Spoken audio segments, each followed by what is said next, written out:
Uganda will not impose restrictions in the areas hit by Ebola in the central region of the country. President Yoweri Museveni made the announcement, saying the viral disease is not airborne, hence there is no need for restrictions. The Association of Medical Workers in the country had previously called for the affected region to be put under quarantine to stop further spread. President Museveni says his government has the capacity to control the epidemic due to past experience with similar outbreaks. Dozens of people have reportedly been infected. The president said there has been 5 confirmed deaths. Another 19 deaths from the virus are suspected but not confirmed. The Ebola treatment unit at Mbende Regional Referral Hospital is currently at 51 bed capacity for confirmed cases and 8 beds for suspect cases. Since most of the Ebola cases are coming from Madudu sub-county, which is the epicenter, government has decided to set up an additional Ebola treatment unit of 30 beds at Madudu Health Center 3. Therefore, there is no need for anxiety, panic, restriction of movement, or unnecessary closure of public places like schools, markets, places of worship, etc. as of now. Well, CGTN's Leon Senyange is in Kampala. He's joining me live with more on that. Leon, President Museveni has ruled out imposing a lockdown to contain the highly contagious and deadly Ebola virus. What is the latest on Ebola numbers, and how is the president's government dealing with the outbreak?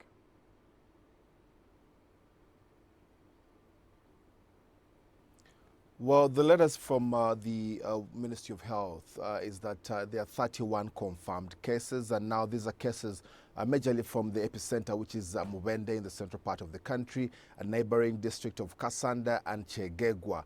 Of the 31 cases are 6 medical personnel. That now is a critical issue in the case management of the confirmed cases. Beyond that, the ministry has again confirmed that 6 people have died in the course of the outbreak, the latest having passed away yesterday on Wednesday. So those are what the numbers look like according to the Ministry of Health. Now, how is the government approaching this particular outbreak? Certainly, Uganda has had rather significant success in dealing with Ebola. This not fully blown out to the extent as the previous occurrences in a few years ago. But just like President Yoweri Museveni has said, he held an address, a national address last night, in which he emphasized the fact that there will not be a lockdown to deal with the possible or the possibility of numbers rising in the central region where the outbreak is. But beyond that, the Ministry of Health and several other organizations, the World Health Organization, non-government organizations, have really put their hands quite well in managing this situation. The intervention plans and prevention are ongoing. There's a lot of sensitization of the public, not just within the epicenter, but even across the country. Messages going through on telephones, television, WhatsApp. I mean, the level of communication and education on how Ebola is spread and prevented is quite high. So definitely, with also the effort being put in at the health center to manage in any incoming suspected cases. So there's quite a concerted effort in trying to deal with the crisis now. Well, Leon, you know, there are reports that indicate that at least 6 medical workers have been confirmed to be infected with the Ebola virus. What measures are there now to protect frontline workers?